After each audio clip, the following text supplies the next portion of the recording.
Están bienvenidos todas y todos aquí presentes para poder en un tiempo corto abrazar unos temas muy complejas, muy eh, actuales para nuestra realidad, para este día 14, desde que nuestra vida dejó de ser como antes, cuando las circunstancias nos pusieron en la situación cuando ya no podemos nosotros vivir nuestra vida como lo estuvimos considerando.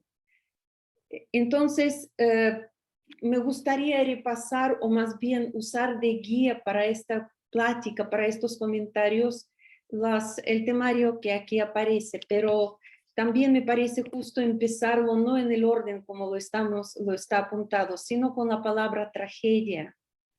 Porque como bien sabemos, la palabra tragedia no surgió en Rusia, ni en Ucrania tampoco.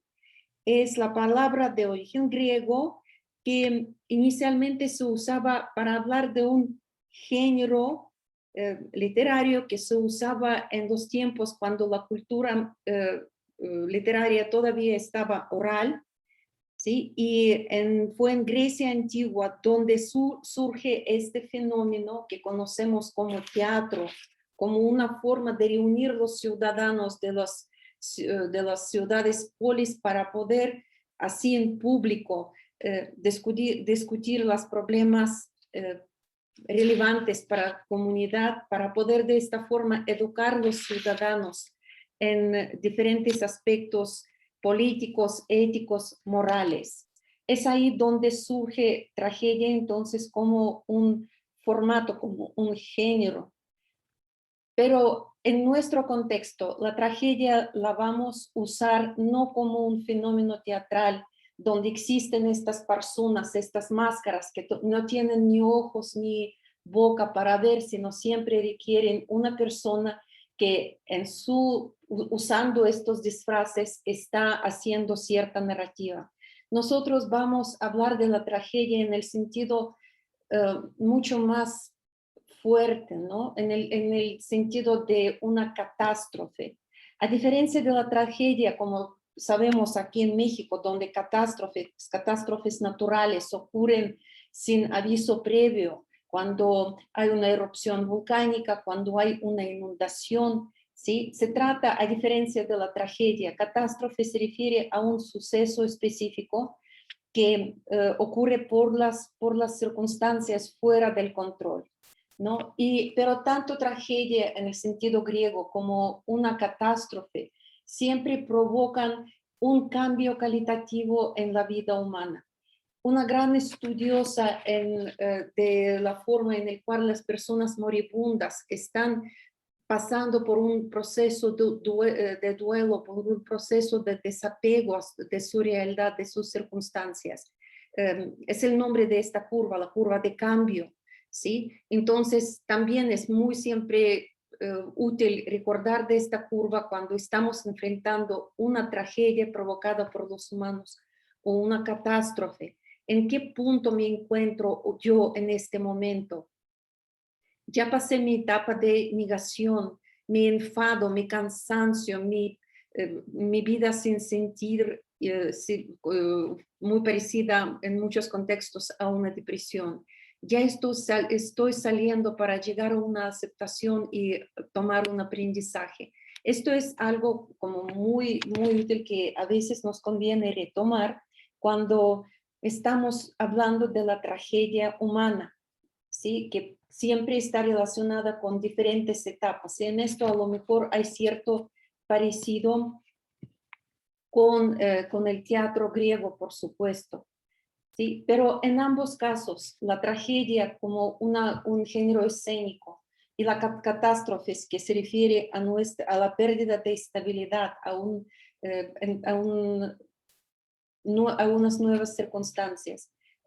También hablan de un proceso, de una experiencia catársica, ¿no? Y catarsis, como bien sabemos, a veces lo vinculan con el proceso de purificación, de una liberación de lo viejo, de lo no innecesario, pero en nuestro caso, en caso de este conflicto terrible que en estos días está ocurriendo en otra parte del mundo, en el territorio ucraniano.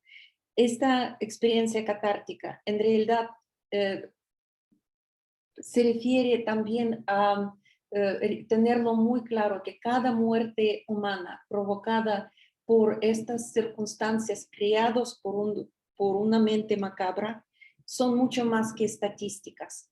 En pérdidas humanas, estadísticas en la cantidad de los pueblos que tomaron o que lograron defender, en la cantidad de los aviones que lograron tirar o no, mucho más que todas estas grandes victorias o datos relacionados con pérdidas, también hasta en los términos lingüísticos nos ponen en el reto de tenerlo muy claro, que no estamos peleando con una idea, sino estamos luchando por nuestro derecho de evitar la deshumanización y llorar y estar tristes por cada pérdida humana, por cada bomba que quita la estabilidad y la vida de las personas ahí en Ucrania. Y esto me trae también a la necesidad de considerar esta guerra provocada y creada por Putin y sus minions ahí en Ucrania, me trae a la necesidad de hablar de este proceso como un acto genocida que está sucediendo en el pleno siglo XXI, en el espacio donde la primera ola de genocidio que conocemos también como Holocausto, ¿sí? Y antes de esta Galadomor famoso, ya ocurrió en varias ocasiones. Les quiero recomendar mucho un libro que acaba de salir aquí en México, que de hecho salió en enero apenas de este año, que escribió un hombre maravilloso, candidato a doctor Alvin López Ritaña. A mí me tocó conocer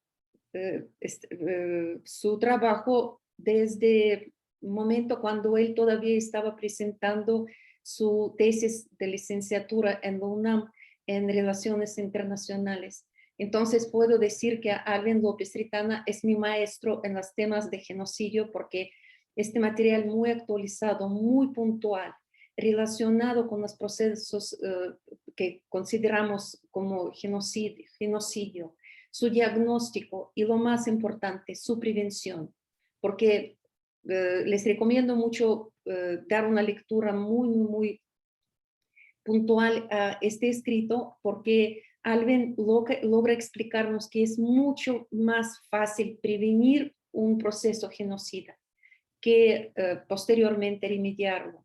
Entonces, con esta conciencia que estamos tratando con un proceso, con una tragedia humana, con una catástrofe humanitaria, estamos tratando con un proceso genocida en contra de toda una nación ucraniana formada por diferentes grupos étnicos, por judíos, ucranianos, rusos, bielorrusos y muchos otros más, que a quien les tocó estar el día 24 de febrero de este año ahí en el territorio de la República Ucraniana. Y también quiero retomar que el significado de la palabra tragedia, que a veces nosotros vinculamos con un muy fuerte sentimiento, ¿no? Me siento desbordada con estos sentimientos, lo vivo como una tragedia, a veces decimos nosotros. Y es por esta parte, por la parte de sentir, es por la parte de los sentimientos, por la cual yo quiero relacionar la palabra tragedia en estos tres momentos que ya les acabo de comunicar. Quiero relacionar la palabra tragedia con la palabra culpa. ¿Sí? Culpa tiene también varios rostros, varios niveles, como buena actriz en el teatro, en la tragedia de la vida, ¿no? Supongo que muchos de ustedes, los que estuvimos todavía despiertos el día 24 de febrero, si percibimos esta culpa como primera emoción, ¿qué hicimos mal? ¿En qué no nos fijamos para que esta atrocidad puede ocurrir? Posteriormente, emoción se convirtió en una sensación de un muy fuerte, hasta hay un término, el término dice que es un síndrome de impotencia aprendida, que te dice, ok, ¿de qué me sirve sentir culpa si yo ni responsabilidad tenía, soy impotente, soy de veras, ni tengo ningún poder en este mundo para poder, para frenar esta atrocidad que está desatándose? Pero acto seguido surgen unos sentimientos muy fuertes que nos dicen, no, a consecuencia de las aceptaciones, ¿no? De estos daños cometidos. A lo mejor nosotros tenemos que también compartir nuestro malestar continuo y ver cómo nosotros desde la ley, desde la norma, desde esta transgresión que fue omitida, podemos sanar y remediar todos estos sentimientos de culpa que las personas de buena voluntad sentimos en estos momentos. La siguiente palabra de la Trinidad que aparece aquí, tragedia, culpa, responsabilidad, es una palabra que tiene prefijo latino, y aquí Jordi me puede a lo mejor dar la razón, ¿verdad? Que res desde los tiempos romanos quiere decir la ley. Entonces, habilidad de responder, de mantener las leyes, ¿sí? Porque responsabilidad tiene el mismo prefijo que la palabra mágica res pública, ¿no? La ley pública.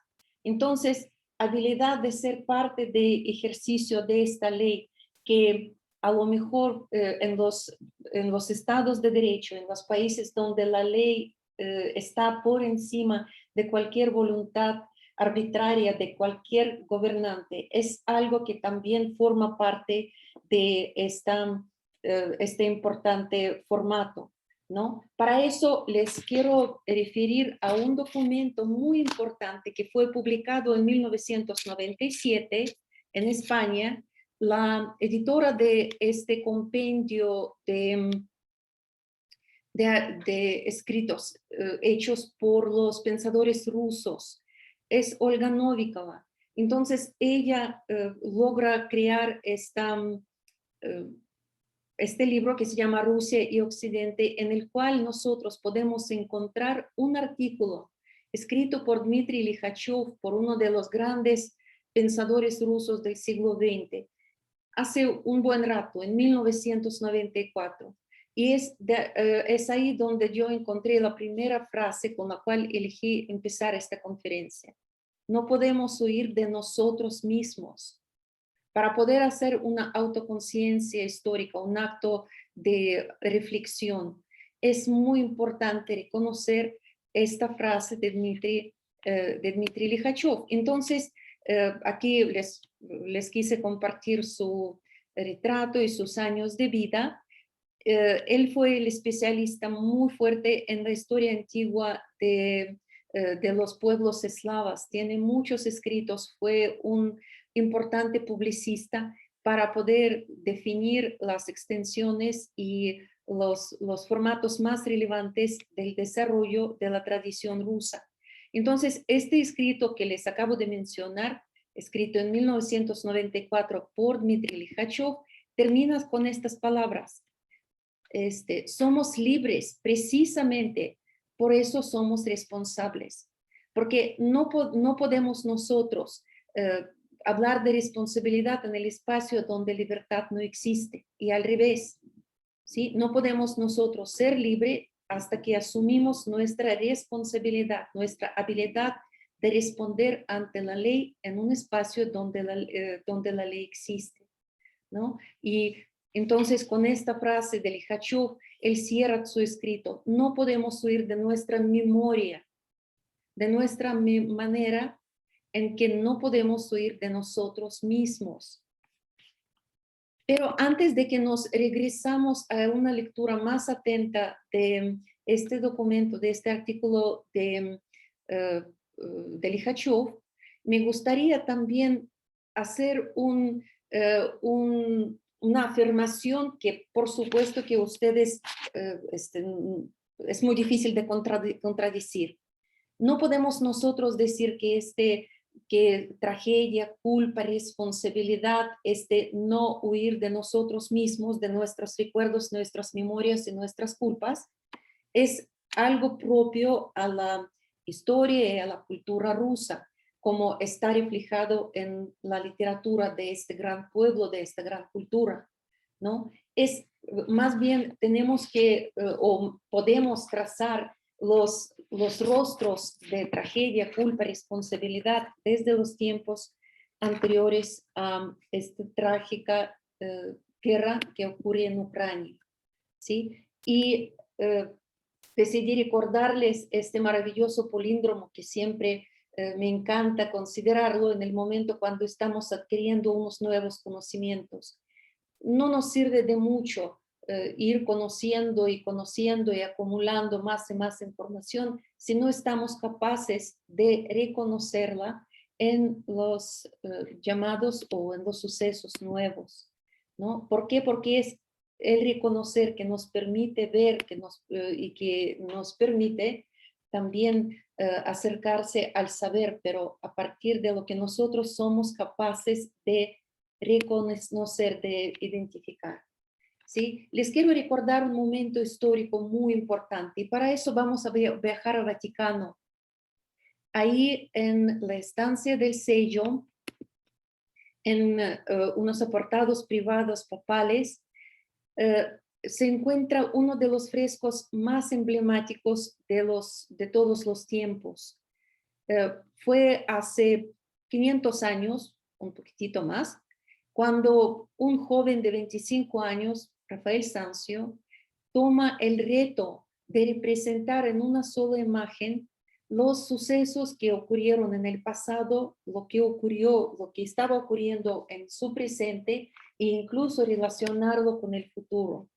¿A qué me refiero? Me refiero a que hace 500 años, para ser específicos, 1508 y 1511, son estos 3 años en los cuales Rafael Sanzio está haciendo este fresco que se conoce hoy en día como la Escuela de Atenas.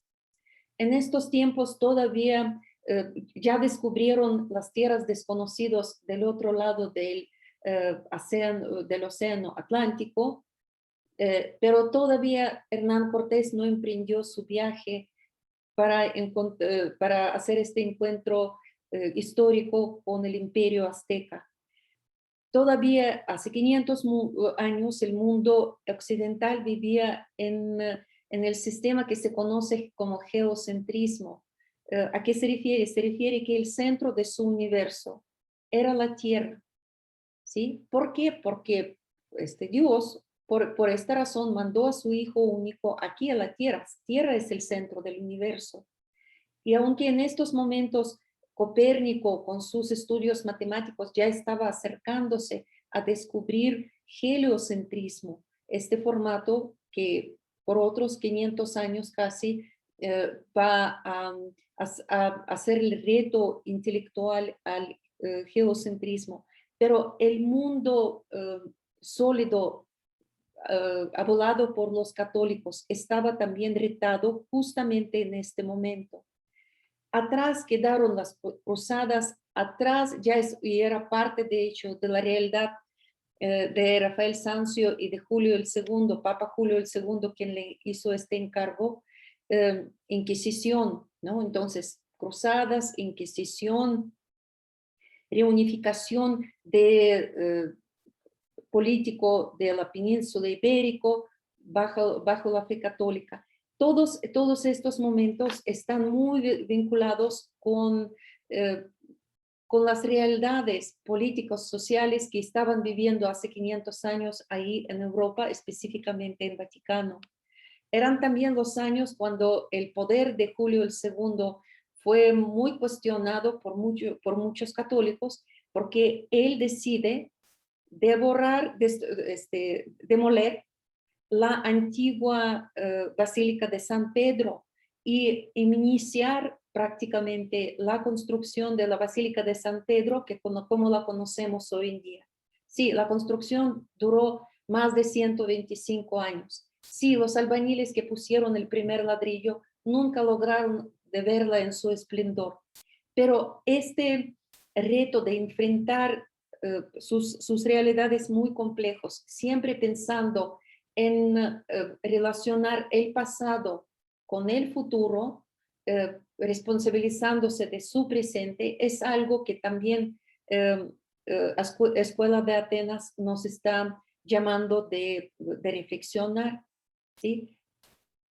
Por supuesto que ustedes saben muchas historias de los personajes que usó Rafael Sanzio aquí presente, ¿sí? Porque en los tiempos aquellos los artistas, en vez de firmar con las letras, firmaban sus trabajos con sus autorretratos. Entonces no es un acto ahí de un ego narcisista que permitió o que animó a Rafael Sanzio a representar su persona en este elenco tan magno en el cual los grandes filósofos de todos los mundos de antes, del mundo persa, del mundo árabe, e incluso de Egipto antiguo, todos están reunidos en el mismo espacio, en el espacio que va a surgir nada más en el futuro. Por supuesto que hay muchos estudios y muchos comentarios sobre los personajes que se encuentran en el centro, ¿sí? Representando a Platón y Aristóteles. Pero en nuestro caso, yo quiero invitarnos en estos tiempos de hoy, fijarnos en el personaje que está en el primer plano, pero muchas veces pasa desapercibido. Modelo que usó Rafael Sanzio para hacer este personaje, ¿sí? Fue ni más ni menos Michelangelo Buonarroti, el mero Michelangelo que estaba pintando la bóveda de Capilla Sixtina justo en estos tiempos, reivindicando con su trabajo los nexos, la conexión entre el Dios y el hombre, ¿sí? Pero en este caso quiero que observamos que Rafael decide representar a Miguel Ángel recostado sobre la piedra angular, que todos los arquitectos saben que normalmente desde esta piedra, desde esta pieza, empieza la construcción de cualquier monumento. Para mí esta imagen fue muy significativa porque me jaló de inmediato a recordar este famoso grabado hecho unos 200 y cacho años después, ¿sí? Por alguien quien sí estaba ahí en Vaticano, sí pudo admirar y pudo conocer en vivo la obra de Rafael Sanzio, pero hombre a quien tocó también en sus tiempos enfrentar las atrocidades y los retos irreconciliables de su propio momento. Y va a ser Francisco Goya, este pintor español, quien va a hacer este grabado muy fuerte que se llama El sueño de la razón, produce los monstruos. Vamos a juntar estas dos imágenes para que nos demos cuenta que en realidad se trata de un espejo, ¿sí? Con todo el conocimiento, Francisco Goya, ¿sí? Hasta la postura de los pies, nos está marcando el momento en el cual el pensador Miguel Ángel Buonarroti, quien está trabajando para vincular el hombre y Dios, ¿sí? En el momento cuando lo gana el sueño, ¿no? El sueño de la razón produce los monstruos. Es cuando toda la construcción se cae. Entonces, con esto lo que quiero retomar es que la escuela de Atenas, este triunfo a la razón por encima de cualquier sueño, de cualquier ilusión, de cualquier miedo, es algo, es un mensaje muy importante que nosotros tenemos que tenerlo muy claro. Porque en caso de la pintura anterior, donde la razón fue la única medida para que se reúnen en el mismo espacio pictórico, representantes de diferentes culturas, de diferentes hablas. En caso nuestro, vamos específicamente al mundo donde por mucho tiempo la gente se escribía con la letra cirílica y hablaba con una de las lenguas de orígenes eslavos que nos permitían incluso hablar de una forma muy incluyente del idioma ruso parlante o la literatura rusa, ¿sí? Hoy en día, como ustedes bien lo saben, hay varios intentos de encontrar los culpables entre los grandes representantes de literatura rusa.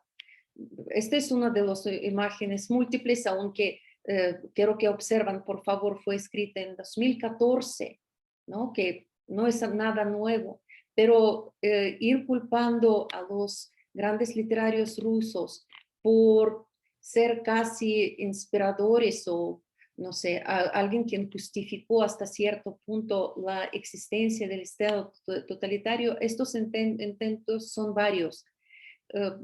Como bien saben también ustedes, la rusofobia que estamos nosotros viviendo, cuando ponen un signo de igual entre el fascismo y la literatura rusa, es algo muy fuerte que a nosotros, las personas de habla rusa, nos toca responder, ¿sí? En estos momentos. Y para eso les quiero recordar de una muy famosa, de un famoso discurso que en su momento pronunció Umberto Eco, ¿sí? Que posteriormente fue sintetizado en un trabajo que se conoce contra el fascismo. Umberto Eco hizo su discurso en 1995, un año después de que Likhachov escribió No podemos huir de nosotros mismos. Pero si alguien de ustedes tuvo oportunidad de hacer lectura a este muy importante, documento, ¿sí? A lo mejor pueden recordar que Umberto Eco, de una forma muy puntual, hace un recuento de 14 síntomas del fascismo eterno, ¿no? O como urfascismo, como él dice, ¿sí? Y expandiendo la idea del fascismo, que en realidad, por un lado, es eterno, como gripa o como COVID puede pegar a cualquiera, pero por otro lado, que hay que tener mucha claridad con los síntomas de este COVID ético, moral, para poder atenderlo a tiempo, ¿no? Entonces, considerando oportuno también repasar estos 14 síntomas del fascismo eterno. ¿Por qué? Porque Putin y sus secuaces ya lo hicieron público que en agosto en su país ellos quieren armar un congreso antinazi, antifascista, ¿no? Aunque nazismo y fascismo no son sinónimos, pero de todas formas declarando el pueblo ucraniano y el gobierno de Zelensky identificándolos con fascistas, con nazis, ¿sí? También sería muy oportuno de ver qué verdaderamente se entiende bajo el concepto del fascismo, para ver hasta qué punto tiene la razón unos u otros acusándose ucranianos y rusos a su contrincante del ser poseído por fascismo, ¿no? Entonces, según Umberto Eco, los 14 síntomas de fascismo eterno es el culto de la tradición, que llega a una mezcla tipo New Age entre las tradicionalistas, el sincretismo y cualquier tipo de ciencias ocultas. Otro de los síntomas, según Umberto Eco, es el rechazo de lo moderno, irracionalismo, este sueño de la razón. Desacuerdo está considerado dentro de los grupos fascistas como un acto de traición, y cualquier rasgo de diferencia de inmediato expulsa a las personas que no pertenecen. Por eso muchas veces fascismo está muy ligado, muy relacionado con el racismo. fascismo, según Umberto Eco, puede basarse, puede tener como su sustento la frustración tanto individual como social y expresar y también basarse en autoidentificación de la persona o de un grupo por el lugar de nacimiento o por el espacio en el cual, por el cual están ahí haciendo sus luchitas. Por lo mismo, fascismo muchas veces está muy relacionado con nacionalismo y con todos los sentimientos xenofóbicos. Todas estas ideas de Rusia para rusos o Ucrania para los ucranianos, todo esto está, por supuesto, que legado por el fascismo. Otro de los 14 símbolos es incapacidad de valorar con objetividad las fuerzas del enemigo. Por eso esta tendencia de sobresaltar sus propias victorias y no reconocer la valentía de su adversario, ¿sí? También dice Umberto Eco que uno de los síntomas es el famoso complejo de Armagedón, de la guerra permanente que tiene que persistir. ¿Por qué? Porque la vida es la lucha, la vida es la guerra. Otro de los síntomas es elitismo. Únicamente existe un grupo de los iniciados, de los más informados, de los más empoderados, los que van a decidir el destino de todo el pueblo. El heroísmo en este caso está elevado a la norma, pero el heroísmo entendido como autosacrificio o sacrificio por sí. Esto es algo muy importante, porque una cosa que después de un exitoso lavado del cerebro, la persona pone el valor de su vida propia por encima de cualquier idea que está defendiendo, y muy otra cosa, cuando justificando por una idea la persona elige sacrificar la vida de los demás, ¿sí? ¿Por qué? Porque según sus criterios, esta idea le provoca de forma heroica a sacrificar a quien sea, nada más para que esta idea se cumpla, ¿sí? Voluntad de poder, dice Umberto Eco, cuestionando en este sentido todo lo relacionado con temas de género, con temas sexuales. Es el espacio, el ambiente creado por el fascismo eterno, donde machismo, donde castidad hacia las personas de otra orientación sexual y todos los que no son como nosotros van a ser perseguidos en el nombre del poder, en el nombre de los intereses de la comunidad. Según otro de los síntomas del fascismo eterno que Umberto Eco nos alarma para estar muy atentos, es el populismo cualitativo, ¿no? Cuando los intereses, los derechos de los humanos siempre se ponen por debajo del interés común, de la línea del partido o del gran futuro por venir. Entonces, si tú como individuo estás en contra, quiere decir que estás en contra de la voluntad del grupo, de la comunidad, de toda nación, y por supuesto eres enemigo del pueblo, que lo único que merece es una exterminación, ¿sí? Por supuesto, última de las características, fascismos eternos, estos urfascismos, crean sus lenguajes propios, como este ejemplo de George Orwell en 1984, y el día de hoy ustedes lo recuerdan, por supuesto, que mejor que yo, ¿no? La guerra es paz, ¿no? Y temas por estilo. Entonces, obligar a los demás a usar estos neologismos que a veces son, en todos los casos, por más bonito que se oyen, son lenguaje de odio, ¿sí? Porque buscan la forma de dañar, de borrar de la memoria de sus propios ciudadanos la idea que los enemigos también son humanos y por lo mismo tienen o merecen el trato humano en cualquier circunstancia, ¿no? Entonces, después de esta breve como recordarles de las características, de los síntomas del fascismo.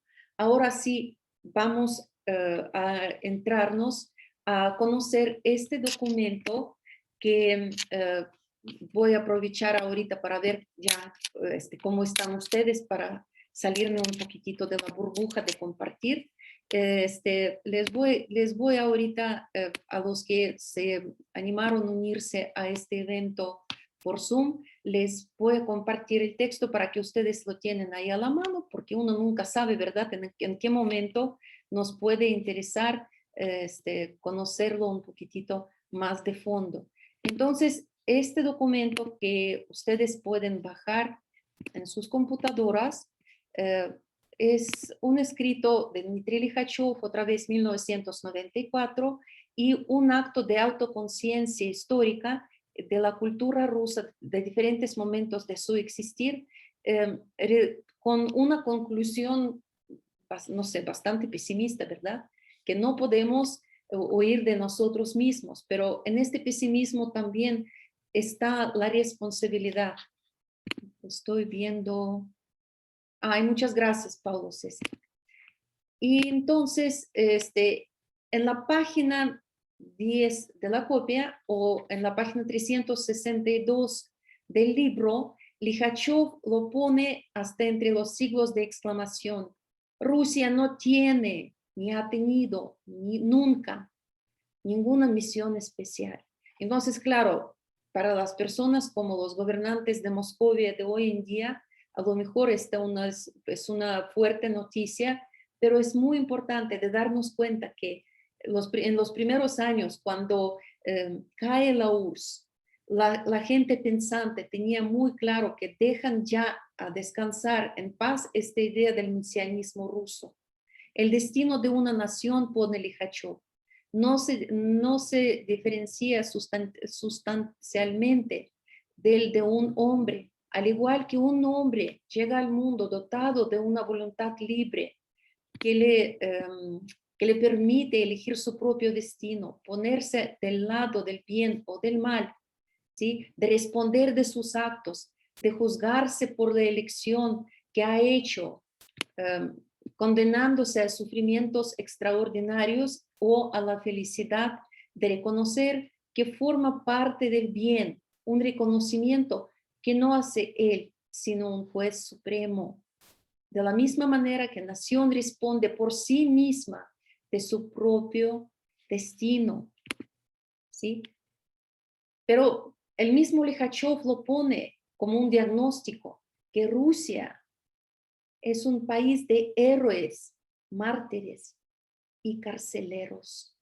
¿Por qué?, cuestiona este gran ciudadano del mundo ruso. ¿Por qué somos un país de héroes, mártires y carceleros? ¿Por qué siempre tiene que existir esta división en nosotros y los demás? Y por supuesto que hay que invadir, hay que acceder, ¿no? Entonces, para eso Likhachov lo vincula con el tema de que el carácter ruso no es unidimensional y que desafortunadamente los rusos son radicales en todo, ¿sí? Y esto lo podemos ver, por supuesto, que en la literatura rusa. Si volteamos la hoja y seguimos con el escrito de Dmitry Likhachov, vamos a descubrir la definición del mal más fuerte de los rusos, la desgracia de credulidad, ¿sí? Y como él lo explica, no se trata de ligereza, sino de esta credulidad, ¿sí?, que presenta en forma de confianza. Y entonces, relacionándose o disfrazándose de bondad, de compasión, de hospitalidad, ¿sí?, hace que los rusos pierden sus criterios, su pensamiento crítico, que los convierte en una presa muy fácil de sus gobiernos. Entonces, históricamente, si observamos por lo menos últimos 500 años de la historia rusa, desde el momento cuando zarismo trae esta águila bicéfala a los territorios habitados por los rusos, siempre existía, por un lado, esta credulidad a los discursos de sus políticos. Y por otro lado, un deseo muy fuerte de huir de la protección, aquí lo ponen entre comillas, de la protección estatal, ¿no? En caso ruso, según Likhachov, esta solución la encuentran con una fe bastante peculiar, pero propia al mismo tiempo al rito ortodoxo del cristianismo, que la fe en el destino, que para Likhachov es una forma que disfraza la falta de confianza de los rusos en sí mismos. Entonces, vamos a echar la culpa al destino, vamos a echar la culpa a los políticos, a quien sea, ¿no? ¿Por qué? Porque en realidad lo último que me falta, o lo más importante que me falta, es la confianza en mí mismo. Por eso son tan crédulo, por eso soy tan confianzudo, ¿no? Por lo mismo, los extranjeros, y esto es muy importante, es una de las características de los rusos, los extranjeros son vistos como los causantes de todas las desgracias. Los puedes relacionar con los Estados Unidos, los puedes relacionar con OTAN, los puedes relacionar con la Unión Europea, quien sea, no les puedo confiar, sí, ni a mi propio gobierno puedo confiar. ¿Cómo puedo confiar a alguien que ni habla mi idioma? ¿No? Esta falta de confianza en sí mismo para empezar y en todos los que están a su alrededor, nos pone ante las circunstancias que los rusos muchas veces descuidan sus tareas cotidianas, lo dejan al azar, hacen las cosas al azar, ¿no? Supongo que a los mexicanos este famoso azar también es bien conocido, ¿no? Ojalá, una palabra de origen árabe, ¿verdad? Pero se pegó muy exitosamente y tiene muchos frutos aquí en México. Ojalá, ¿no? Este azar nos lleva a donde sea. Entonces, la solución que en el siglo XIX la literatura rusa ofrece es crear un concepto muy peculiar, muy propio de la ciudadanía, ¿no? Incluso un poeta de los grandes del siglo de oro de la literatura rusa, Nikolai Nekrasov, en su verso que se llama El poeta y el ciudadano, él pone esta frase: puede que no seas poeta, pero debes de ser ciudadano, ¿no? Siempre responder por todas las elecciones de su gobierno. En realidad, cuando yo estaba preparando esta conferencia, yo pensé en este verso de Nikolai Nekrasov, ¿no? Y buscando la traducción al español de este verso que en mi mundo está muy comentado, muy citado, un verso escrito en 1855, la búsqueda de la traducción me trajo a un gran descubrimiento. Resultó que en un sitio que se presenta como Boom Study, ¿sí? Apareció esta traducción, hasta donde entendí, de un escrito hecho para tipo manual para las escuelas secundarias, que fue producido, si creemos, ¿no? A lo que dice en el apartado de la presentación de este documento, fue producido en Sinigori, ¿sí? Eso sí, logré encontrar al desarrollador de este proyecto, que se titula Investigación Pedagógica sobre Educación del Patriotismo y Ciudadanía en Lecciones de Literatura. Entonces, observan, por favor, la crianza del ciudadano fue actual en el siglo XIX, fue actual durante los tiempos soviéticos y sigue persistiendo en los días de hoy. Y más en este momento histórico, durante esta guerra con Ucrania, que puso también en evidencia que los gobernantes de Moscovia de hoy, si perdieron algo ya, perdieron a sus propios jóvenes. ¿Por qué? Porque los jóvenes de hoy no creen en este concepto de ciudadano que te pone en las circunstancias que no importa lo que haces, siempre tienes que cumplir lo que tu gobierno te dice, ¿sí? Incluso siguiendo este mismo verso va a aparecer este apartado. y que es un ciudadano, un hijo digno de la patria. O estará con nosotros comerciantes, cadetes, burgueses, funcionarios, nobles, incluso tenemos suficientes poetas, pero necesitamos ciudadanos, decía Nikolai Nekrasov en sus tiempos. Hoy en día, por supuesto, este concepto es el que está en lucha contra los formatos del Estado de Derecho que está defendiendo en nombre de todo el mundo civilizado la gente de Ucrania. Me atreví a sacar la copia de una página de Facebook de una escritora ucraniana que escribe en ruso. ¿Por qué? Porque con esto les quiero de veras aclarar que porque hay muchas personas que dicen que ucranianos son marxistas, porque si hablas en ruso ni te contestas. Yo siempre digo, vete a Ucrania e intenta hablar en ruso y vas a ver que todos te van a entender, pero sí te van a responder en ucraniano. ¿Por qué? Porque a lo mejor su ruso ya no está suficientemente bueno, pero todos nosotros en el mundo eslavo nos entendemos entre sí.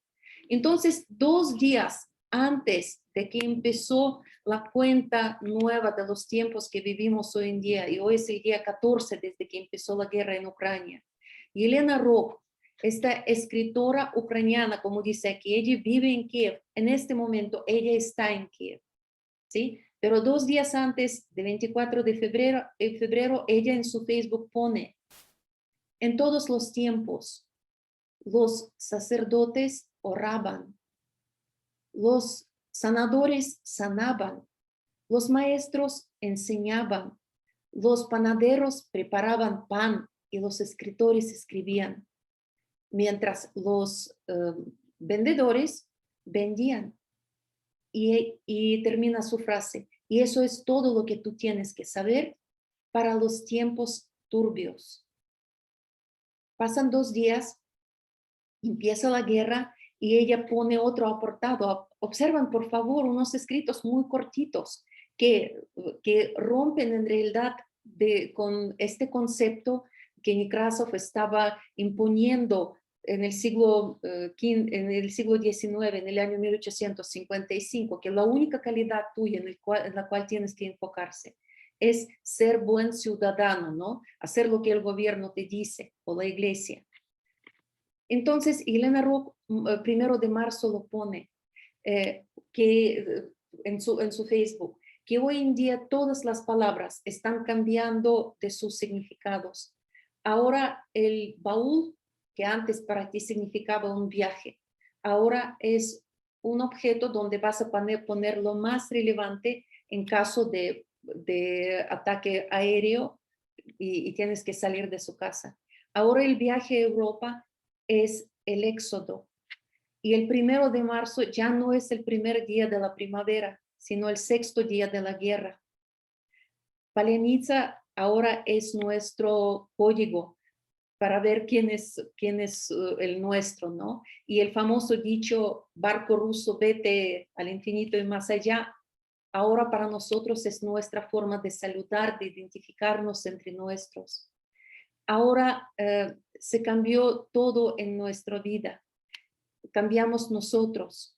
Y Ucrania ahora es un inmenso templo en el cual en todos los lugares, en los sótanos, en los tanques, en las estaciones de metro, estamos nosotros reunidos con nuestra oración, con la oración por la paz. Dios, escúchanos. Entonces, surge en esta guerra un nuevo formato. Ahora, ser ciudadano significa también tener la mente crítica, saber decir al Estado, al gobierno, a los que te mandan a las trincheras, conmigo no, o contigo no. ¿Por qué? Porque yo tengo mi dignidad y tengo mi libertad y mi derecho de elegir a quién me voy a entregar mi vida. En estos tiempos, cuando a partir de 1 de marzo, adentro del territorio de la Federación Rusa, están silenciados, están cerrados todos los medios informativos opositorios a la línea del gobierno oficial, la voz de los grandes pensadores contemporáneos que en este momento ya no se encuentran físicamente en Federación Rusa, como es el caso de Dmitry Bykov, de uno de los más importantes escritores contemporáneos, quien con mucho civismo, siendo un gran patriota de su país, en esto me refiero a la Federación Rusa, a pesar de que Bykov no es ruso étnico, él es judío, ¿no? Pero él se considera ruso y él sigue luchando desde extranjero, sigue luchando por despertar nuestra conciencia, a pesar de que ahorita no puede salir en los formatos públicos, que con todos los neolenguajes de los tiempos turbios tenían que respetar en su caso, Eja Moskvы, ¿no? El eco de Moscovia, que ahorita ya está cerrado. Preparándome para esta presentación también escuché las maravillosas pláticas de Tamara Eidelman, que en este momento se encuentra en Portugal con su familia, ¿sí?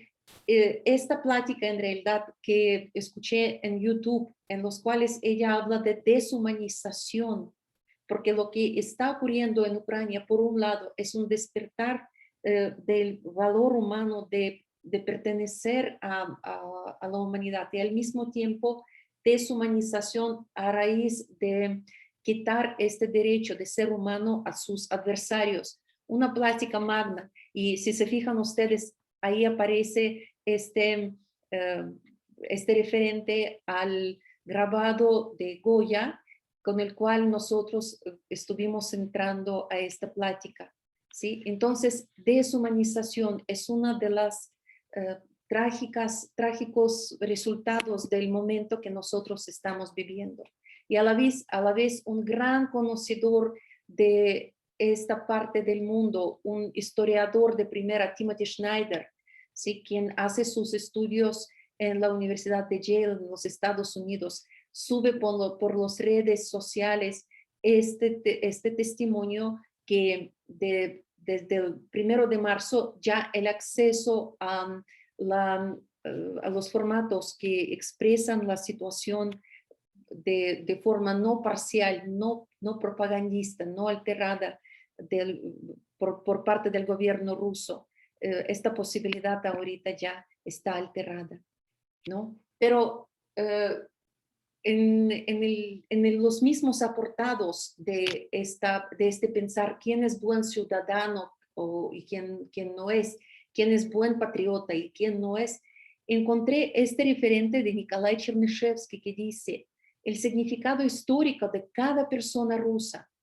está medido por sus méritos a la patria y su dignidad por la magnitud de su patriotismo. A mí me pareció súper simpático que es esta frase de Chernyshevsky, que ahorita los rusos que al fin descubrieron que hay que atender en tiempo real las necesidades de sus jóvenes, entonces hay unos formatos en los cuales tú, si trabajas en una escuela o en una universidad, puedes comprar este tipo de escritos para pegarlos en las paredes dentro de tu universidad o tu escuela, porque suena verdaderamente súper padre, ¿no?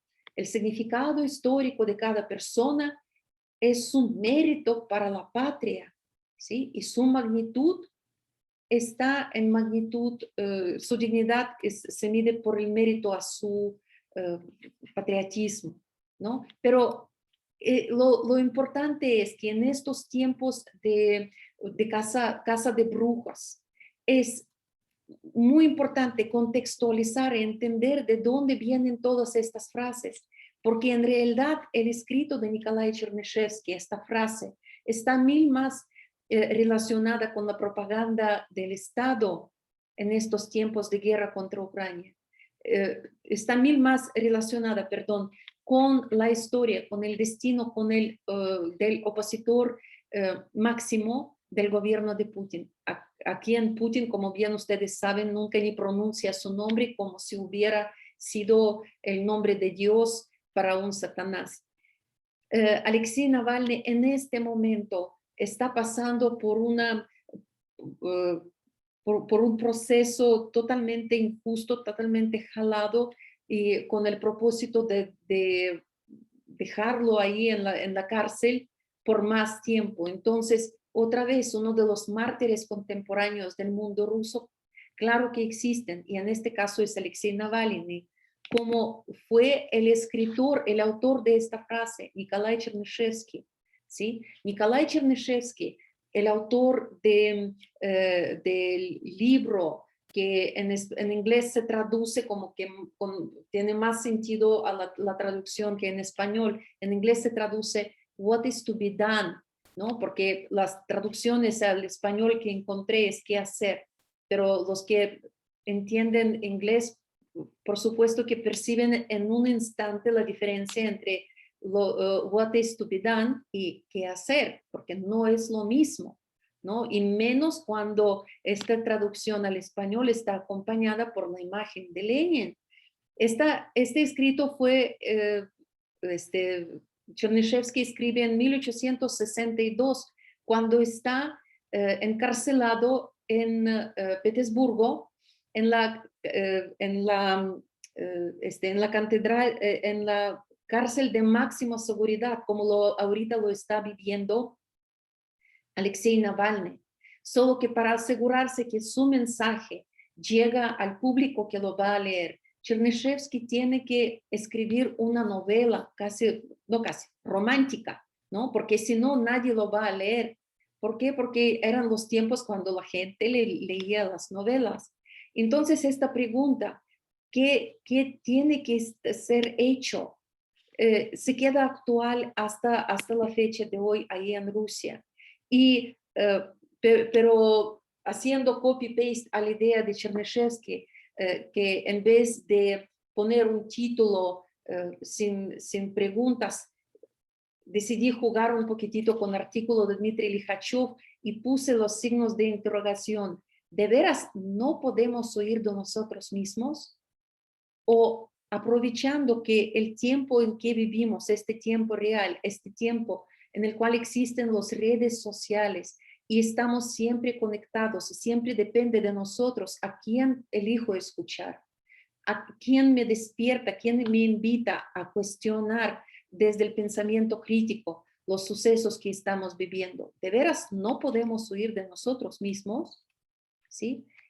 Regreso otra vez a nuestra contemporánea Yelena Rock, estamos otra vez en Kiev y hace un par de días, 3 de marzo, ella escribe, cuando llegó el año 2022, nosotros celebrando su llegada, estuvimos pidiendo que por favor no entre a la historia, pero resultó ser casi un sinónimo del año 1941, cuando en 1941 fue cuando Hitler invade Rusia, ¿no?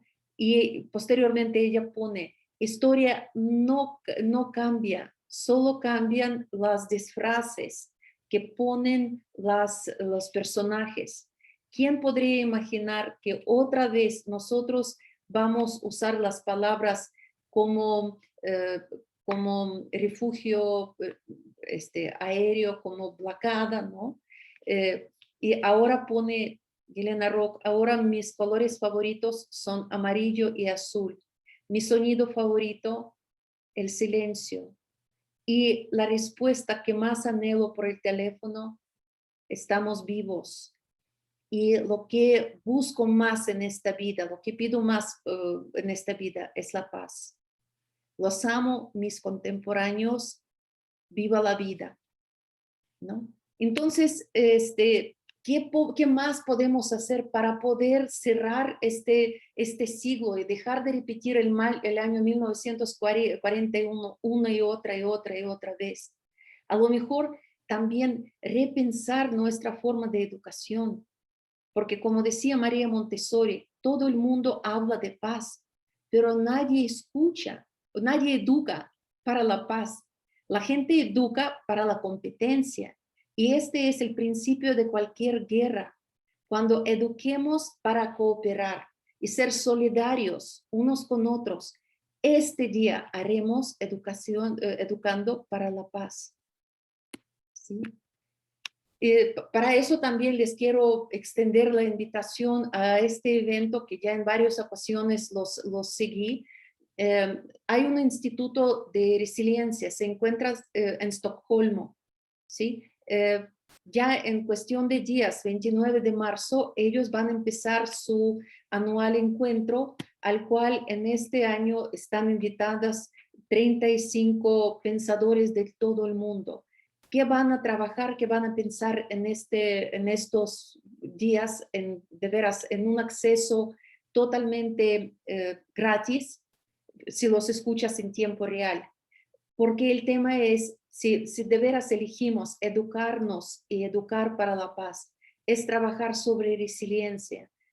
La resiliencia, la palabra, tiene que ser la palabra llave para nuestro futuro por venir. Y repetimos otra vez, de veras no podemos huir de nosotros mismos. ¿Y qué tal justicia restaurativa?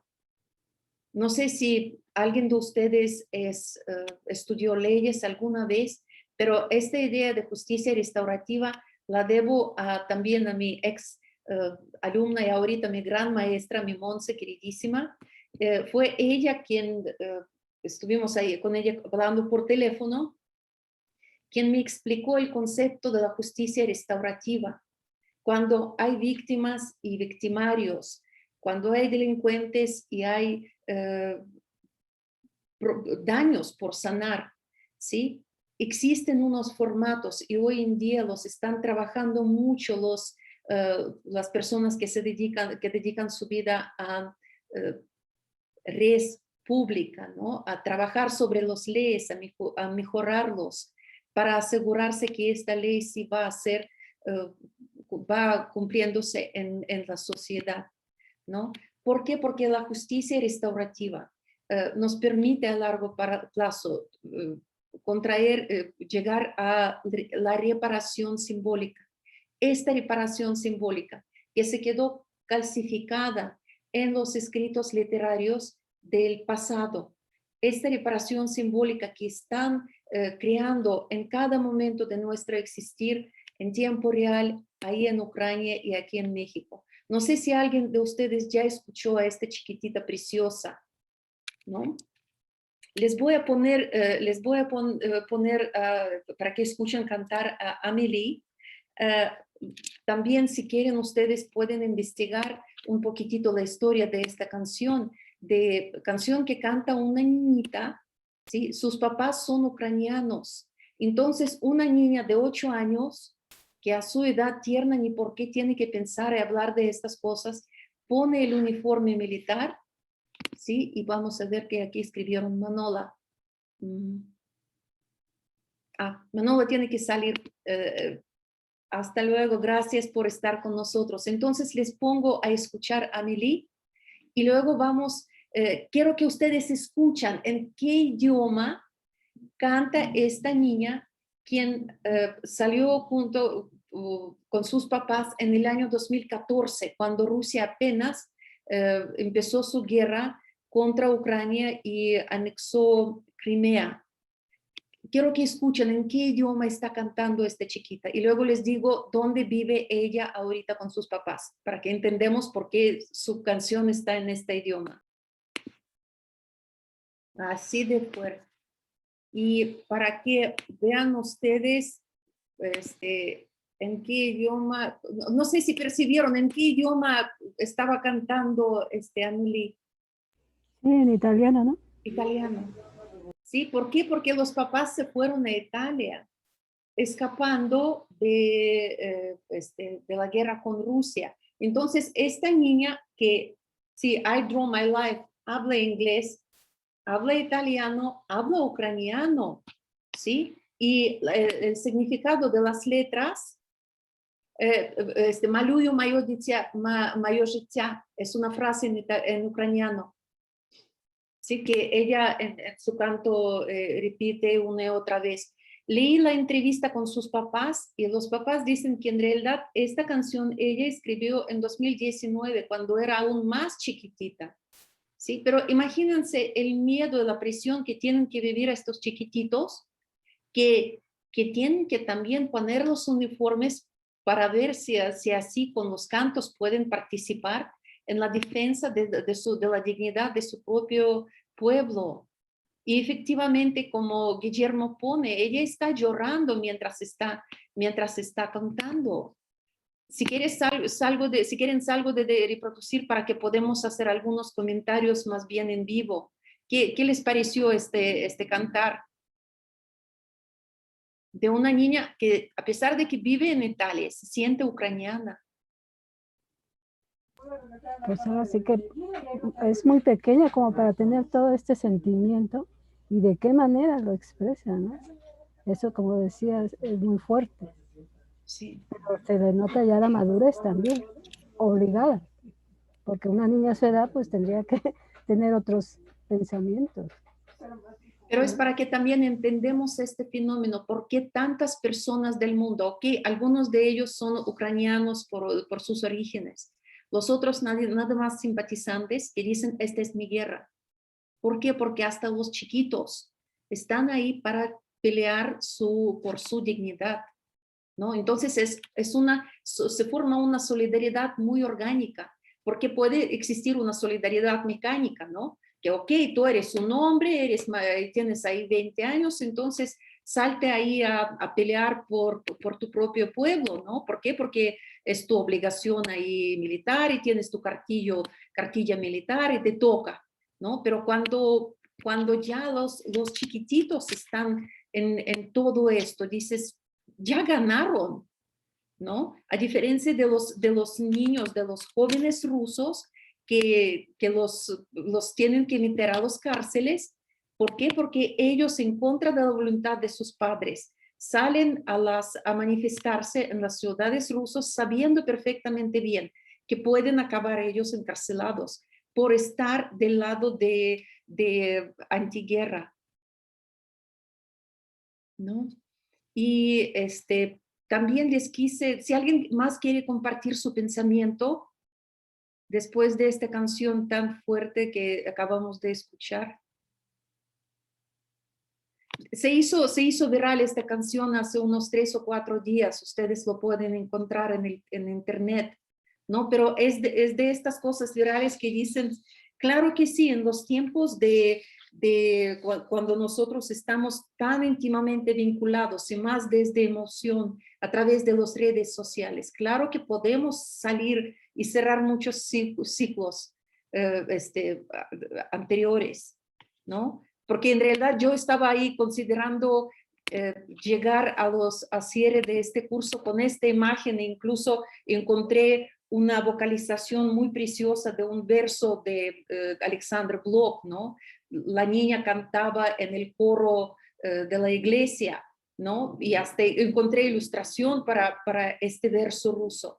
Pero cuando escuché a Milly dije, no, es esto, para que nosotros nos dimos cuenta que este mundo que está peleando como su propio, ahí Putin y sus secuaces en el territorio de Ucrania ya se cambió. Por supuesto que hay personas que todavía hablan ruso ahí, muchos hablan ucraniano, pero muchos ya están hablando otros idiomas. Rocío, por favor. Hola Elena, hola a todos, buenas noches. Buenas Qué noches. gusto verlos. Híjole, a mí me conmueve mucho esa canción. Me da pena que estoy emocionada y profundamente conmovida, pero yo quisiera decirles que para mí fue estar escuchando en la voz de esa niña las voces de todos sus ancestros, las voces de todas esas generaciones que siguen vivas dentro de ella, que ella es esa continuación como lo somos ustedes y yo, de todos los que llegaron antes que nosotros a esta tierra y que han seguido sufriendo por tantas generaciones y que no han podido como despertar a esa ilusión de que han creído ser esos, como decías en los escritos, esos ciudadanos obedientes que solo confían en la voz del que los ordena. Y esta niña es ese grito desesperado que viene viajando de todas las dimensiones para que sea escuchado por todos los oídos de todos estos seres que hoy habitamos el planeta y que todos ellos somos también nosotros. No nada más es esa niña que forma parte de Ucrania.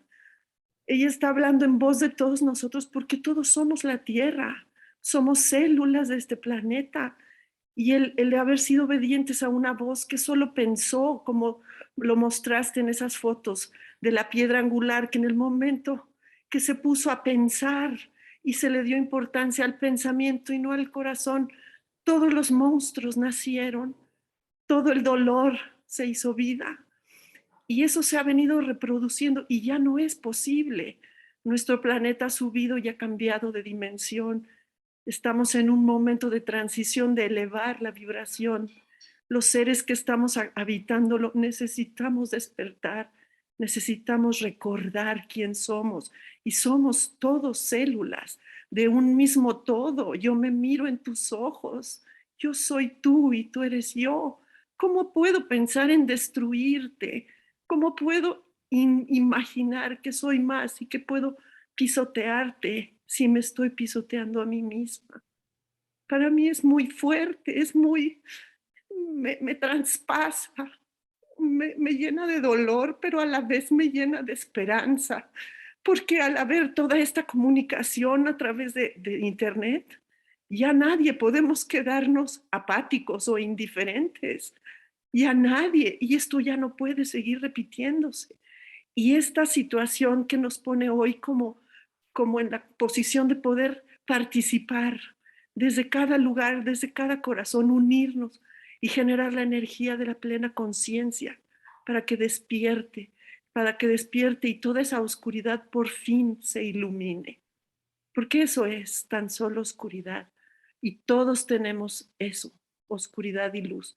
Pero es tiempo de que la luz se pueda propagar y que puedan todos tener acceso a ser felices y tener paz. Y tenemos que recordarlo. Y gracias por hacer esta presentación tan hermosa, tan llena de símbolos, con eso que escribió la escritora de Ucrania. Todo eso, todas esas frases, todas esas palabras que hoy nos has compartido, han sido como regar las semillas dentro de mi corazón para yo ponerme y comprometerme a que desde mi lugar yo voy a preparar todos los días esa energía del amor, de la confianza, a través de mi práctica, la que cada uno realice, no importa cómo se llame, pero somos capaces, si nos concentramos, en generar esa fuerza que hoy ellos necesitan. Y en este momento solo respiramos para apoyar a esos niños, esos hombres y mujeres que están en esos túneles del metro, en esas iglesias, refugiados. Nosotros hoy en esta reunión estamos respirando por ellos, para fortalecerlos y para generar esa fuerza que somos y que solo hay que recordar. Muchísimas gracias, bendiciones. Ay, Rocío, muchas gracias, bendiciones a ti. Gracias por tus palabras de corazón. Como Rocío dijo, no es la guerra ya de los hombres o de los políticos, es la guerra de todos. Eres niña, eres chiquita, pero puedes ser parte de esta lucha por la dignidad, por la luz que todos nosotros tenemos. Y me gustaría también compartir con ustedes otro testimonio que tengo directamente de Kiev. Mis amigas más cercanas saben que siempre por Facebook comparto los videos de mi amiga muy íntima de los tiempos cuando todavía yo vivía ahí en Minsk. Ella es de Minsk, ¿sí? Pero se casó con un ucraniano, ahí hizo su familia, ahí hizo su vida. Incluso en un momento, imagínense, ella escribió un libro que se llama Etnogénesis del pueblo ucraniano. Y hay una publicación de Natalia, de mi amiga Natalia. Pero cuando empieza la guerra en Kiev, ella elige quedarse y luchar del lado de su pueblo. Entonces me comparte ahí en privado, porque sí estamos en contacto de los primeros minutos de esta guerra atroz. Mientras ella ahí está preparando que panqués, que unas ensaladas para los chiquitos que están ahí resguardados en las estaciones de metro, cuando tiene ahí entre los bombardeos, tiene sus pequeños ratitos, ella se dedica a algo que la apasiona. ¿Y que la apasiona? La apasiona, por supuesto, que la apasiona el arte. Y entonces ella decidió que ella va, cada día de esta guerra atroz, va a dejar un testimonio de sus sentimientos en forma de unas pinturas. Así ahorita, Rocío, te va a dar muchísimo gusto, igual que a mi muy querida amiga Marta, les va a dar gusto ver cómo ella empieza a hacer su cuadríptico, la madre de los mundos. Así va a llamarse este cuadríptico, que ella ya sabe que en el futuro, cuando acabe la guerra, ella lo va a vender para conseguir dinero para levantar su Ucrania, ¿no? Entonces, este cuadríptico dedicado a la madre de los mundos, y cada una de las pinturas va a tener el nombre del amor, sabiduría, protección y la vida. Quiero que veamos con ustedes este testimonio, cómo empezó, y luego les enseño el video hasta dónde llegó su trabajo el día de hoy, porque tengo grabación de hoy. Entonces les presento a mi amiga Natalia. Espero que jale esta.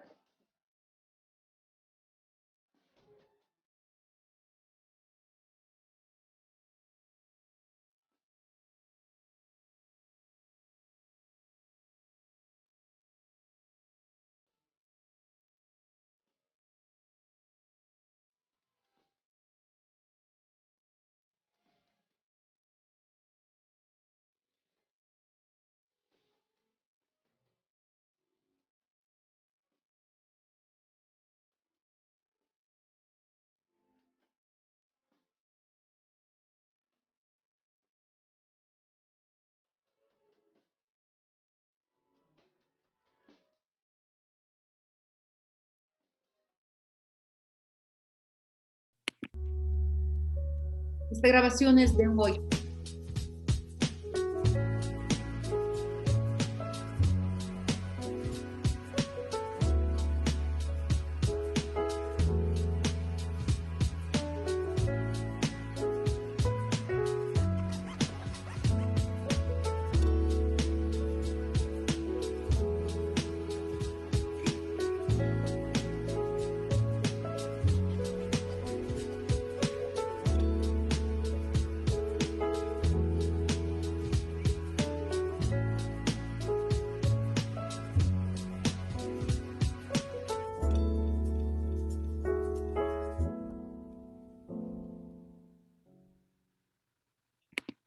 Entonces, como vieron ustedes, es este intento de abrazar todos sus miedos, todas sus sombras, todos sus dolores, llenarlos de color y de esperanza, que la paz vendrá.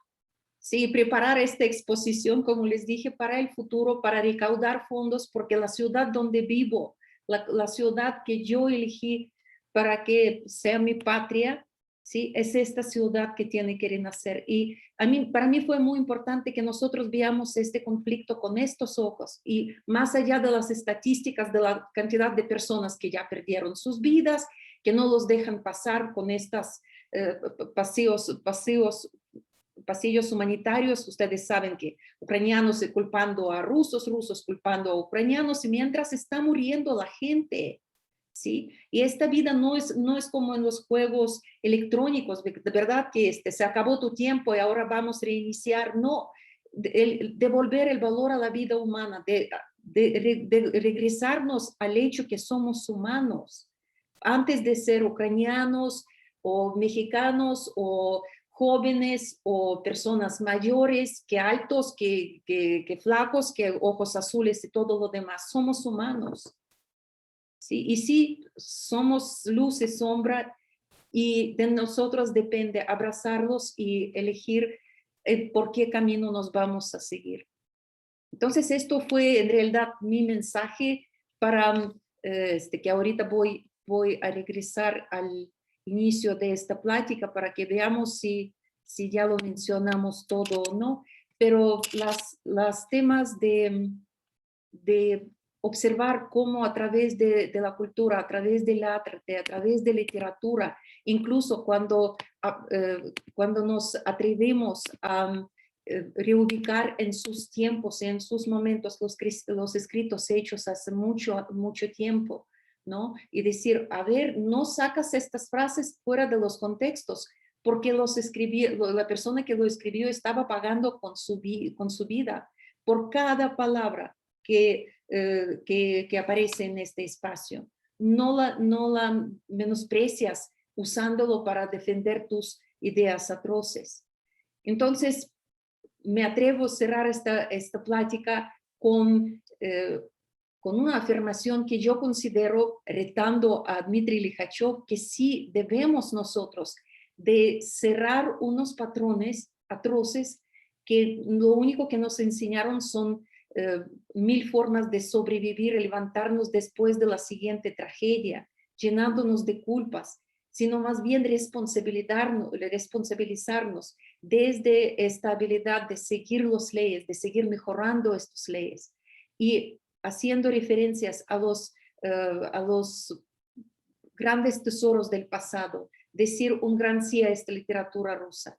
A la literatura rusa, como bien saben ustedes, en muchos espacios están cerrando los cursos en literatura rusa, nada más porque alguien considera que las personas que lo escribieron pertenecen a la cultura de los fascistas, ¿sí? No podemos así de esta forma tajante emitir nuestros juicios y más juicios tan fuertes contra toda una cultura, porque ni todos los rusos son asesinos atroces, los que están en este momento invadiendo Ucrania, pero su experiencia, su forma de transmutarse, de vivir este catarsis, a lo mejor nos podría garantizar que en el futuro no vamos a tener que repetir esta misma tragedia una y una otra vez más.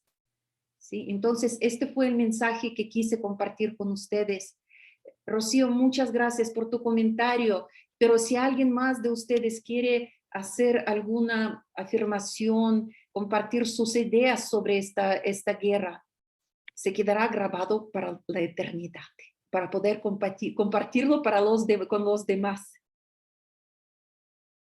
Muchas gracias, gracias. Ay, algo pasó. Jordi, pensé que quieres decir algo y luego... Sí, Elena, ¿qué tal estás? Muchas gracias. Jordi, Bien. gran amigo. Eso sí, por supuesto. Oye, nada más 3 anotaciones, si me permites. Por Cuando hablabas supuesto. de la responsabilidad y preguntabas de etimología, venga, Elena me conoce, que eso de las etimologías me gusta. Entonces, la etimología de responsabilidad es curiosa.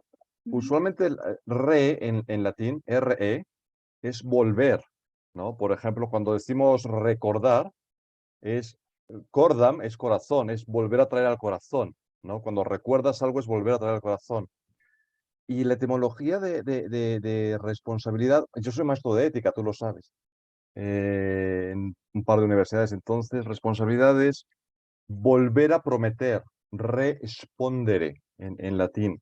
Entonces, cuando eres responsable es es volver a prometerle al otro, explicarle al otro por qué hizo algo, cómo lo hizo y de qué manera lo hizo en cuanto a sus acciones. Eso es sobre la responsabilidad. Y luego me encantó mi segunda anotación, bueno, es la primera, que es así, digamos, como nada más nota marginal, del detalle etimológico, de Likhachov, el texto que leíste, que decía, somos héroes, mártires y carceleros. ¿Recuerdas que lo mencionaste? Me vino a la mente, héroes, pues es que es toda la tradición griega que tiene, que además los eslavos tienen mucha influencia de los griegos. Entonces dije yo, esta es la parte griega que tienen los eslavos, ¿no? Es la parte de la heroicidad y todo aquello. Claro que los héroes griegos solían terminar mal, ¿no? No solían terminar muy bien, que digamos.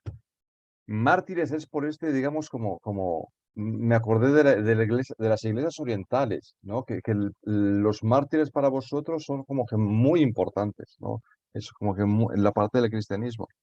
Y luego dije yo, esta parte de carceleros, ¿de dónde la habrá sacado? ¿No? ¿De dónde la habrá sacado? Y luego ya me vino a la mente Foucault, ¿te acuerdas el texto de Foucault de vigilar y castigar, ¿no? Y luego con eso del gulag, ¿no? Entonces dije yo, venga, pues es que esto es muy ruso, esto es muy, muy ruso, ¿no? Y mi tercera anotación, yo creo que lo que está pasando es una especie como de, claro, es una interpretación muy libre que estoy haciendo, ¿no? Es una especie como de complejo de Edipo, porque pues Rusia se originó en el Rus de Kiev, ¿no? Toda Rusia se originó en el Rus de Kiev. Entonces, pues Ucrania es la tierra materna de los rusos, por decirlo de alguna manera, pues lo que entiendo yo, ¿no? Entonces es una especie como de complejo de Edipo, una cosa así. Y por último, cuando hablabas de la justicia, ahora sí ya no digo más, digo más, recuerda que está Némesis. Némesis es la diosa de la justa distribución. Muchos creen que es la diosa de la venganza. No, no es la diosa de la venganza, es la diosa de la justa distribución. Entonces, Némesis traerá la justa distribución, la justicia a esto, y es en cuanto a esto. Ya no digo más nada. Y veo por ahí al gran David Valdés. Me parece que es David Valdés. Bueno, yo lo conocí como David Valdés hace años, ahora es Lucy Valdés. Yo no sé. Ya, en este mundo ya no sabe uno. Venga, saludos a todos. Muchísimas, muchísimas gracias. Pido mano, mi Selena. Si puedo yo hablar. Por supuesto, profesor David. Sí, es que tuve problemas con mi correo y pues ya sabe que uno tiene que acudir a las hijas. Entonces con el correo de mi hija entré a esta gran conferencia. Que la verdad, y saludos Jordi, un gustazo volverte a ver. Yo lo único que le puedo decir es que la felicito por su conferencia. Y le puedo decir que México ha ganado mucho con su presencia, con su permanencia, ya que la conozco por su labor educativa, por su generosidad y siempre por su amistad. Esa es la realidad. Y pues yo quisiera terminar mi participación, pues nada más con una frase de Martin Luther King, que a mí me impacta en cualquier lugar, es una amenaza para la justicia en todas partes. De verdad que le felicito, Miss Elena, porque este análisis de la literatura rusa ha sido extraordinaria. Y pues no sigo siendo David Valdés, Jordi. Qué gustazo verte. El gusto es mío. Qué gusto saludarnos entre amigos de tantas vidas, ¿verdad? Ay, muchas gracias, profesor David. Qué gusto. Gracias. Y veo que el doctor César nos está escribiendo.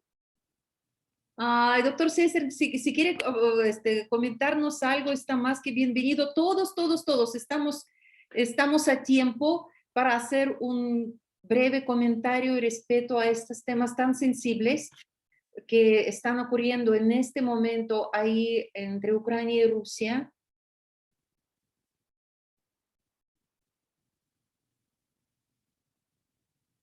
Los famosos silencios del Zoom, ¿verdad? Mientras uno activa ahí el micrófono, ya te ganaron. Solo agradecer también esta conferencia, profesora, porque justamente es lo que necesitamos, información, porque con esta ola de las famosas fake news, que de plano es algo tremendo, entonces, pues ahora sí que este tipo de conferencias y charlas, pues son muy buenas, vienen muy a colación de estar pues informados, estar buscando más información y pues agradecerle esta. Gracias, Olivia. Mira que tengo aquí en mi mesa. Fíjese, y recordar también a ellos porque pues Sí. están igual, están también en guerra. Y, Sí, pues, precisamente. ¿no? Entonces, Desafortunadamente, con Olivia nos conocimos en la UNAM y Olivia es una gran defensora, una gran promotora de un país que no tiene mucha representación aquí en México. Olivia, si nos quieres decir un poquitito de ellos, también estás la República, bienvenida. sí, es la República Árabe Saharaui Democrática, se encuentra al norte de África y están ellos justamente también luchando por su independencia de Marruecos. Ellos fueron colonia española. Yo creo que el maestro Jordi debe de conocer también algo de esto. Y son años también que están en esta situación, ya van a llegar a los 50 años, yo creo. Sí. ¿Y qué Entonces, hace una mujer mexicana? Va de viaje de turista, se enamora, hace mil amistades ahí en Arabia, en este país tan lejano, y sigue luchando aquí en México contra todo el desconocimiento de sus temas, de sus problemáticas, haciendo estos hermosísimos calendarios que, para que Olivia veis que sí lo tengo muy presente sobre mi mesa. Como tengo hermosos recuerdos de nuestro trabajo contigo también. no, igual. Muchas, muchas gracias. Gracias por estar aquí. Ok, desafortunadamente, doctor César Villanueva está como él nos puso en el chat, él no tiene posibilidad de hablar porque si no hubiéramos tenido también un comentario de los más interesantes. Guillermo Mainer, un gran amigo, un gran conocedor, o tu esposa, ¿quién va a hablar? O los dos al mismo tiempo. Yo para agradecerte nada más, para saludarte, para darte las gracias por esta plática, saludar a todos, y Ana quería hacer un comentario. Gracias. Sí, pues siento decepcionarte. No, gracias, no, al contrario, yo los vi, pero también los nombres, aparece el nombre de Guillermo. No, yo sé, pero sí hubiera sido interesante, lo que pasa es que está como... Pero bueno, no, yo quería agradecer, la verdad es que creo que este tipo de espacios son importantísimos porque uno siente un poquito como que hay ciertas barreras culturales para entender muchas cosas, ¿no? De lo que está pasando allá.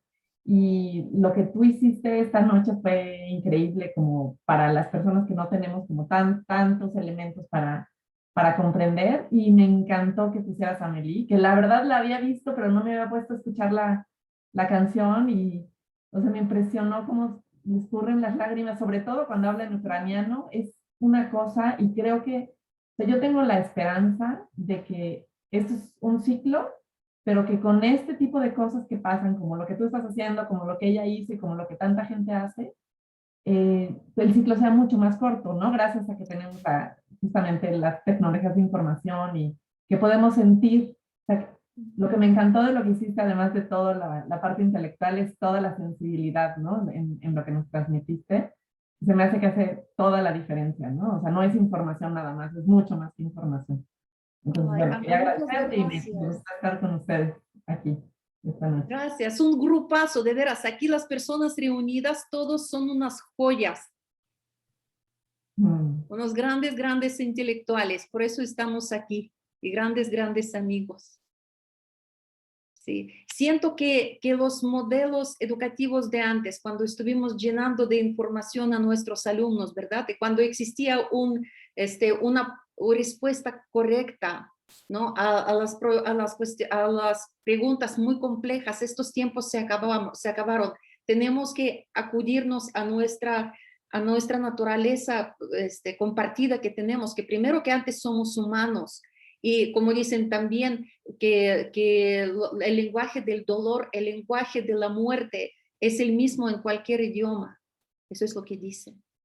¿Sí? Que cuando ya estamos tocando la puerta, cerrando la puerta más bien de esta vida, todos hablamos el mismo idioma y todos tenemos miedos y todos tenemos nuestras aspiraciones y como dice siempre Rocío y Marta, pero lo más importante, no olvidar que somos seres de luz. Tenemos nuestras sombras, ¿verdad, Marta? Tenemos nuestras sombras, pero abrazando nuestras sombras, desde el perdón, el más difícil de los perdones es perdonar a ti mismo por las culpas que cometiste y no cometiste en esta vida, ¿no? Como Jordi ya me corrigió, gracias Jordi, ¿no? Con responsabilidad, retomar nuestros compromisos de construir un mundo mejor. Sí, de esto se trataba. No fue con mala intención, tú lo sabes. No, al contrario, te agradezco, siempre aprendo mil de ti. Es que antes con George estuvimos dando clases en la misma institución, entonces cuando nos encontrábamos en los pasillos eran horas hasta que la campana nos separa, ¿verdad? Y ir ahí cumpliendo, pero de veras, eres un gran amigo, Jordi, de veras te quiero mucho en mi vida, así como estoy muy feliz que nunca corté mis lazos de amistad con profe David, con nuestro gran amigo, ¿verdad? Sí. Muchas gracias a todos aquí presentes. Si no hay más comentarios, entonces ya nos vamos, ¿verdad? Un gustazo enorme compartir esta tarde con ustedes. Y Es un Nos honor. vemos pronto, Elena. Saludos a todos. Buenas noches. Muchísimas gracias. muchas Bye. gracias. Gracias, Elena. Gracias, hasta luego. Un abrazo. Un abrazo.